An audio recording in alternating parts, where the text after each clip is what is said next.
Sweet Consultancy. www.pakbettv.com.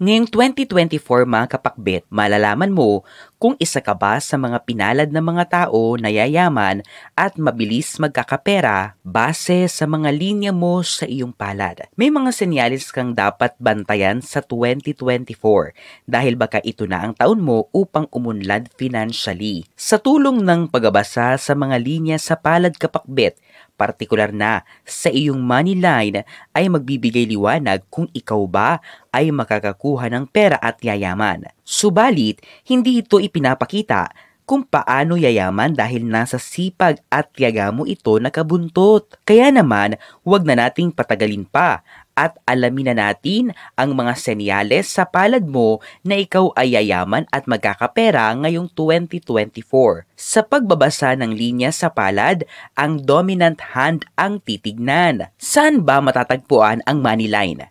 Ang money line mga kapakbet ay ang guhit o linya sa palad na matatagpuan sa ilalim ng hindi liit o little finger. Pwede itong patayo o pahiga o iba't ibang hugis ng linya. Kung meron ka nito, tapusin mo ang video kapakbet dahil baka ang guhit na nasa iyong money line ay senyales na pala na ikaw ay yayaman. Ang money line ay may koneksyon sa salapi, yaman at pera mo. Kaya naman, kung lucky sign ang money line mo, tiyak na maganda ang dulot nito. Narito ang mga senyales sa palad na ikaw ay yayaman at magkakapera sa 2024. Una, money line na diretso. Kung meron kang money line na diretso, asahan na ikaw ay matalino, good at investing at makakagawa ng magandang pera balang araw. Dagdag pa, kung ganito rin ang money line mo, ikaw ay makakaakit ng good blessings sa buhay. Ikaw ay isang magnet of luck and wealth. Kaya naman, tignan mo na ang palad mo. Ikalawa, V-line mula sa ilalim ng hindi liit at palasinsingan. Tignan mo ang iyong palad at idako ang tingin sa ilalim ng hinliliit at palasinsingan. Kung may V-line rito, isa itong indikasyon na ikaw ay commercially minded. Ang ibig sabihin ng commercially minded ay meron kang sapat at magandang kasanayan pagdating sa mga negosyo at ikaw ay interesado sa paglago ng iyong pera. Kaya naman, kung meron ka nito, malaki ang tiyansa na sa 2024, ikaw ay isang mayaman na tao na. Ikatlo, N-line mula sa ilalim ng hinliliit at palasinsingan. Tignan mo ang iyong palad at idako ulit ang tingin sa ilalim ng hinliliit at palasinsingan. Kung may N-line sa parting ito ng iyong palad, ikaw ay nakatadhana na magkakatanggap ng malaki at unexpected money sa 2024.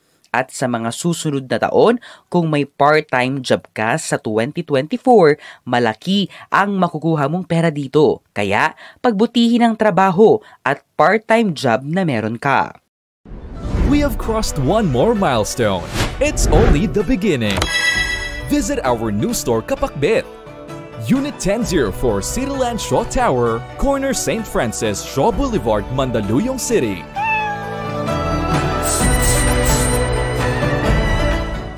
Ikaapat, M-line sa palad mo. Isa rin sa mga luckiest signs kapakbet sa palad mo ay ang M-line.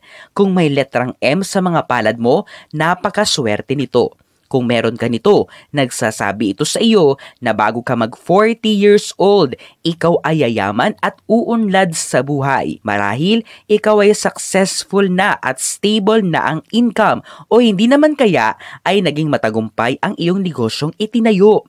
Kaya naman, habang maaga pa, simulan mong ayusin ang estado mo sa buhay para pagdating mo sa iyong old age, nag-e-enjoy ka na lang kapakbet. Kung hindi pa rin maayos ang buhay, pagtungtong ng 40 years old, hindi pa huli ang lahat para yumaman at magkaroon ng stable life kapakbet. Linyang pahiga sa pagitan ng iyong ring finger at middle finger.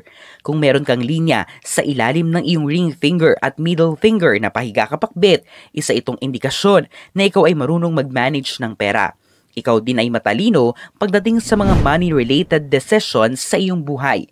At dagdag pa, ikaw rin ay makakapag-asawa ng mayaman na tao at tutulungan mo silang palaguin ang kanilang pera. Ika-6, linyang nagmula sa pagitan ng iyong thumb at index finger papuntang ilalim ng iyong little finger. Tignan ulit ang iyong palad kapakbit kung may nakikita kang linya mula sa pagitan ng iyong thumb at index finger papuntang ilalim ng iyong little finger. Isa itong indikasyon na marunong ka ring mag-manage ng iyong salapi. Marunong ka rin kung paano ito gamitin ng wasto at husto. Malaki rin ang tiyan sa kapakbit na ikaw ay laging mananalo kung sasali o tataya sa mga loto at iba pang gambling games. Pero wag araw-arawin dahil magiging bisyo mo na ito at kamalasan ang lalapit, hindi swerte. Ika-7, mga linya sa ilalim ng iyong thumb finger. Kung may mga obvious lines ka rin sa ilalim ng iyong thumb finger kapakbit, magdiwang ka dahil isa itong indikasyon ng swerte at yaman. Kaya naman, kung meron ka nitong linyang nabanggit, ang kasipagan mo sa 2024 ay magagantimpalaan ng sobra-sobrang yaman at pera. Ikaw din ay magaling mag-ipon ng pera. Kumusta mga kapakbit? Meron ba ang palad mo sa mga nabanggit na mga senyales na ikaw ay yayaman at magkakapera sa 2024? Kung meron, magpugay ka dahil magiging masaya ang 2024 mo. Pinapayuhan ka lang na huwag magpakampante at magsipag pa rin dahil ito ang magdidikta kung paano ka makakakuha ng pera at swerte sa buhay. Kung wala ka naman sa mga nabanggit mga kapakbit, huwag mag-alala dahil sa dulo ng araw, ikaw pa rin ang magdedesisyon para sa iyong buhay. Ang mga interpretasyong ito ay pawang gabay lamang. Nasa sa atin pa rin ang desisyon at tayo pa rin mismo ang may hawak ng ating kapalaran. Huwag po nating kalimutang magdasal at manalig sa may kapal. Hinding-hindi niya po tayo pababayaan. Huwag kalimutang mag-subscribe, i-like at i-share ang videong ito sa inyong kapamilya at mga kaibigan. Maraming salamat po sa panonood mga kapakbit.